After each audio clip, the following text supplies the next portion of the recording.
Hello, this is Karen Marie, the Salubrious RD from the LSU Ag Center.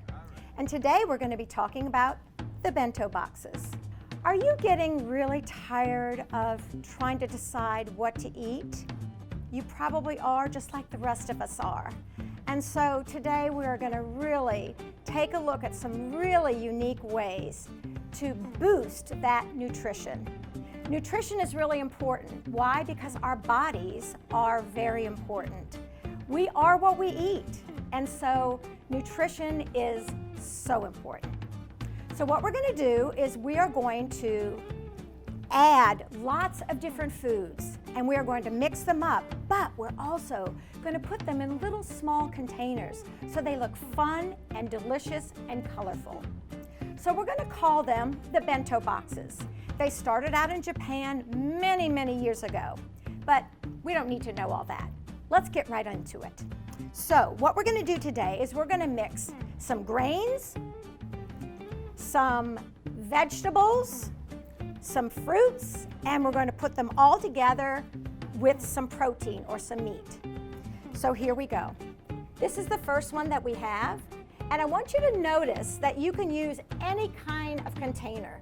We have some potatoes here that I boiled, some vegetables, some blueberries and raspberries, and some green broccoli and some turkey. And I've also added a little treat, just some animal crackers. Here's another one. This one has some nuts, blueberries and raspberries, some banana bread, some carrot coins, crackers, and some cheese. So we want to remember to also include a little bit of calcium-rich foods or dairy foods. This one also has some cheese and some different kinds of carrots, so you can cut the carrots in different ways. These are some whole grain crackers, almonds, some raisins, and also some cherry tomatoes. You can use any kind of tomato if you want, or any kind of other fruit. Here's another one that I have for you. This is kind of a breakfast one. We've got some eggs and a biscuit.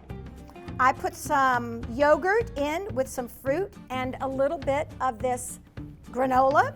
And I also added some edamame. And edamame is a really cool food because it is a vegetable, but it's also a protein because it's soybeans.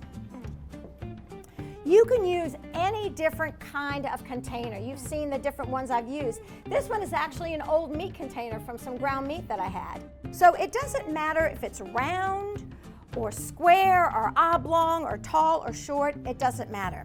The other thing that I use that is really neat are these just little cupcake holders. And what they can do is they can kind of separate some of those things that you may not want to have touching.